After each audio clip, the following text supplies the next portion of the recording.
Okay, guys, so here's the deal. We all know that Social Security is in a bad spot because the trust fund is going to run out, which means that around 20 to 23% of your benefits won't get paid out as of 2033, 2034-ish area. There are even some reports of 2032. So what's happening is the boomies, boomeroos, the boomers, are basically mass retiring, mass applying for disability benefits, and it's starting to draw things down a little bit too quickly based off of the original forecasted models. As a result of that, and this article came out about 5 hours ago from businessinsider.com. I'll read to you the title specifically. It's from Jason Lalji. There are whispers on Capitol Hill of a rare bipartisan effort to overhaul Social Security as the program is set to go broke in less than 10 years. It's actually right around 10 years. And it's not really broke. It just means the trust fund for essentially retirement benefits will be depleted and take a larger chunk out of like what everybody pays in each year. Because remember, if we had to go by essentially what's in the trust funds, then yeah, we would go broke almost immediately. It's the amount that we pay in each year and the surplus that went into the trust funds that allows us right now to continue to have 100% at retirement levels. But that stopped around 2020, 2021 when the whole system of retirement started to lose money because the bonds were not making enough off of what money was put aside. And the ratio of 2 workers to 1 worker is what we're getting close to. We're just under a 3-to-1 ratio, but we're getting closer to 2-to-1. Okay. So here's the bottom line. And I'll just kind of give you the summary details here and kind of give you the backstory as to what's happening. President Joe Biden has previously said that he's open to ideas to avoid Social Security's impending insolvency. A group of bipartisan lawmakers, Republicans and Democrats, including Senator Mitt Romney, are reportedly considering a federal sovereign wealth fund as one proposal. If you don't know what a sovereign wealth fund is, let me get a definition for you. Basically, it's where they set up like a system that the country or the state, like a physical state, like Florida, California, New York, Georgia, whatever, like the state will have excess, like they make money off of something and then they'll put it into that fund. And then they'll use the money from that fund to fund some other program. So that's, in this sense, what it is. But let me give you the actual definition of what a sovereign wealth fund is. Okay, a sovereign wealth fund is a state-owned investment fund comprised of money generated by the government, often derived from a country's surplus reserves. Another definition: a sovereign wealth fund, sovereign investment fund, or social wealth fund is a state-owned investment fund that invests in real and financial assets such as stocks, bonds, real estate, precious metals, or in alternative investments such as private equity funds or hedge funds. So to put it simply, the government does not want, let me say this very clearly, the government does not want Social Security benefits to be privatized, where some wealth management group just handles it. But what they're open to the idea of is creating their own division that invests these funds into essentially some privatized corporations, doing what private corporations would do, to go ahead and then take the money that comes from those to increase essentially the Social Security trust funds, Medicare, retirement, Social Security, disability insurance benefits. So this is huge. Like if it were to be like, what's the largest news to come from the March of essentially, or the month of essentially 2023 of March, that this would be it. This is the biggest news for Social Security benefits that would be coming out in this month. Let's keep reading through it. Okay, so Congress and President Joe Biden have been scrambling to address Social Security's impending solvency, right? Because they're all afraid right now. Group of bipartisan lawmakers may have come up with a compromise in the form of a sovereign wealth fund, something that the United States does not currently have at the federal level. Because remember, states have this, but the federal government doesn't have one of these. SWFs are typically investment funds owned by the government, according to the Federal Reserve. In this case, such investments would be used to fund Social Security payments. That's according to Senator Joseph Zabalos-Roig, I'm not sure how to pronounce his name perfectly, who reported this week that the group of senators led by Senator Angus King, an independent from Maine, and Senator Bill Cassidy, a Republican from Louisiana, is considering an SWF to fund Social Security.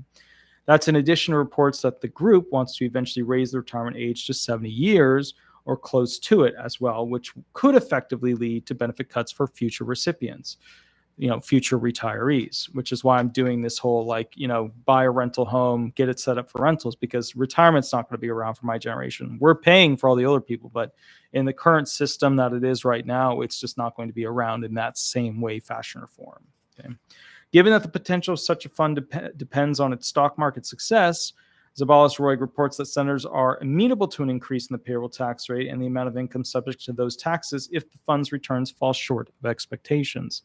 So what they're doing is, instead of privatizing Social Security benefits, they're talking about creating privatized Social Security benefits inside the government in a fund that's called a sovereign wealth fund. Okay, that's what it comes down to. Okay.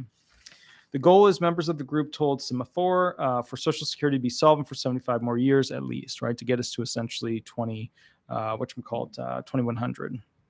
Senator Mitt Romney, who has been attending the bipartisan talks, told The Hill Reese Foley this week that an SWF would allow the U.S. to be able to borrow at low interest rates and invest in the growth of our economy and perhaps economies of other nations as well.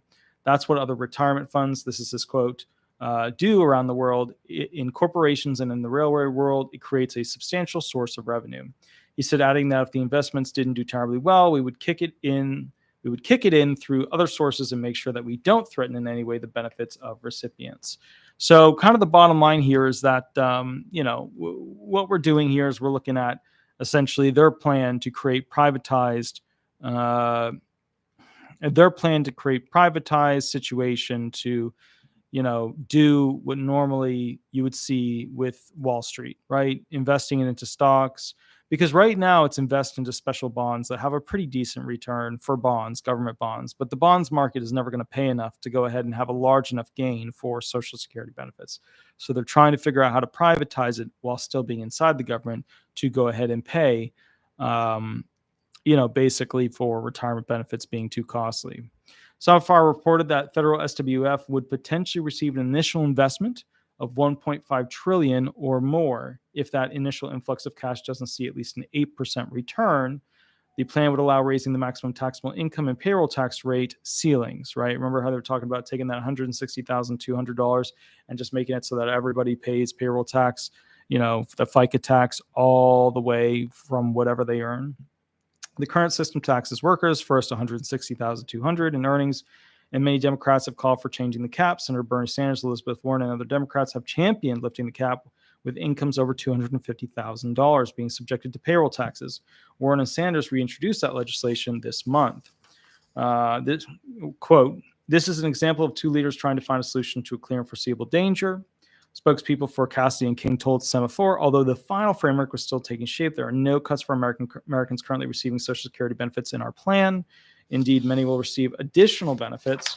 There's evidence that shows that the government investment funds can be successful. In a state-run SWF, in Alaska, for instance, residents receive an annual disbursement from the government that works as a guaranteed income program funded by Alaska-owned oil companies. Residents typically get as much as $2,000 a year, as low as $800 in years with lower gas prices. A 2016 study by the University of Alaska showed that the fund reduced poverty by up to 20%. All right, so here's the reality of this.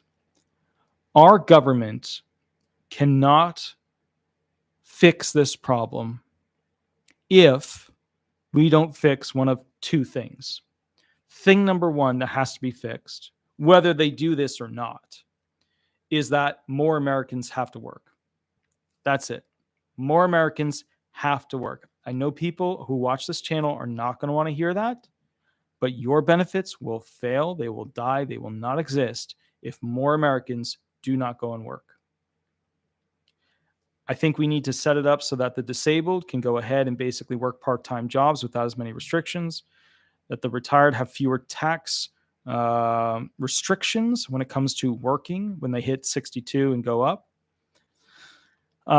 More Americans have to work, tax-paying jobs, or else even this is not going to fix it. And then number two is that basically they need to get away from the systematic approach to the bonds market that they've been using, and then transition that into more diversified, higher yield options, like what Wall Street would do and does every single day.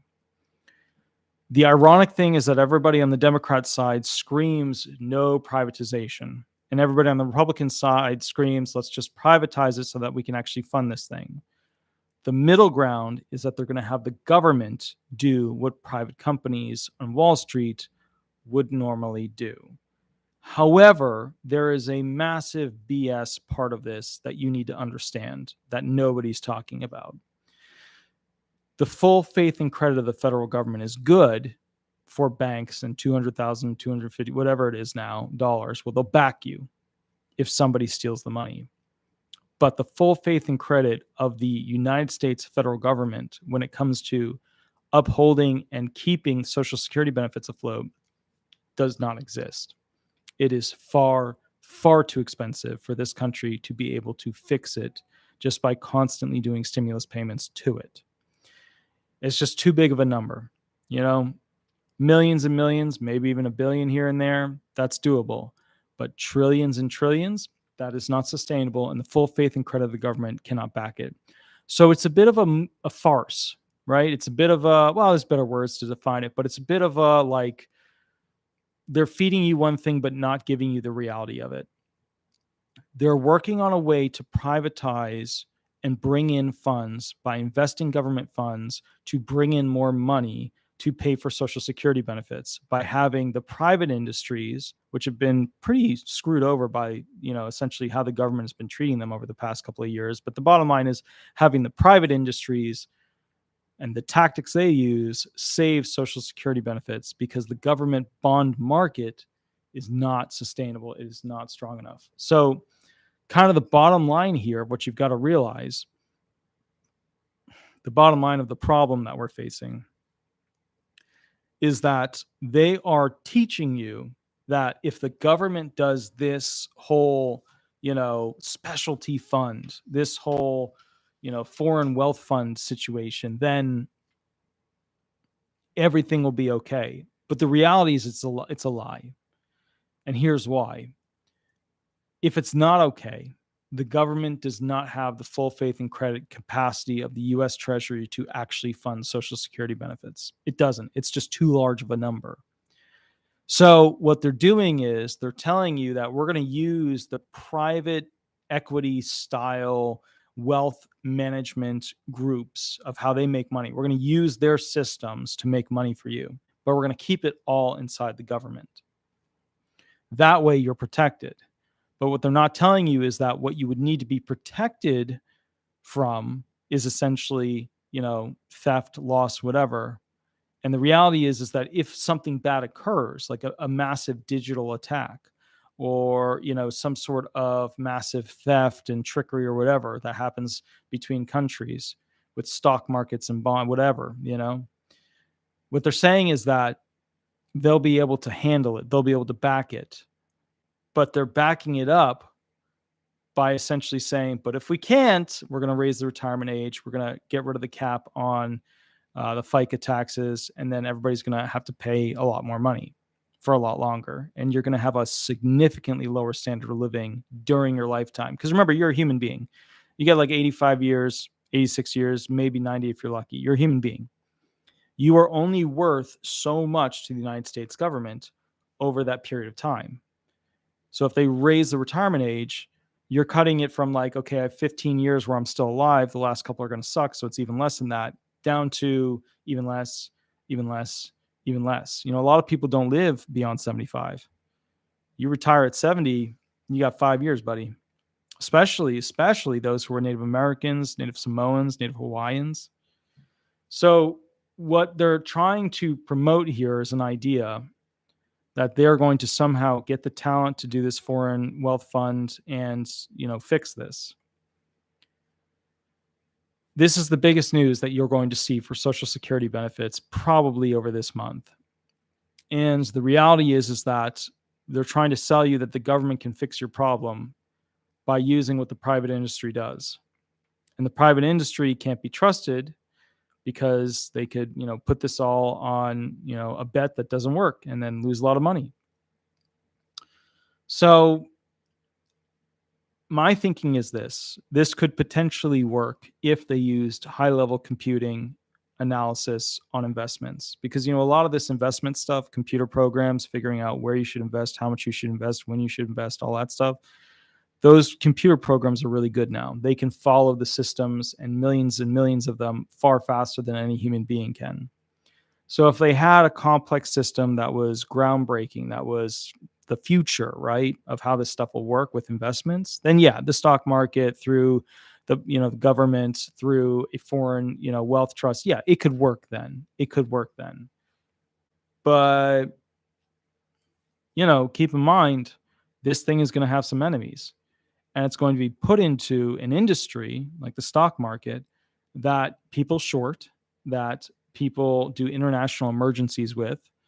Look, if you wanted to have an international emergency, look at Russia, look at Ukraine, look at how that changed everything. Look at how COVID changed everything.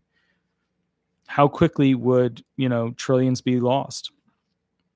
So it's just something to think about, something that you should know about. All right. We're going to be doing one more video directly after this one. If these videos help you understand what's going on, please remember to like, please remember to subscribe, please remember to leave 5-star reviews.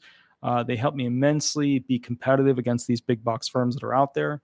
The next video that we are going to be covering is essentially what evidence will end your disability benefits. And I need about 15 minutes because I'm going to make a phone call in between this one and that one. I will catch you a little bit later. And please remember, take care of yourself and like, subscribe, leave 5-star reviews, and we'll go from there. All right, guys, thank you so much. Have a wonderful night.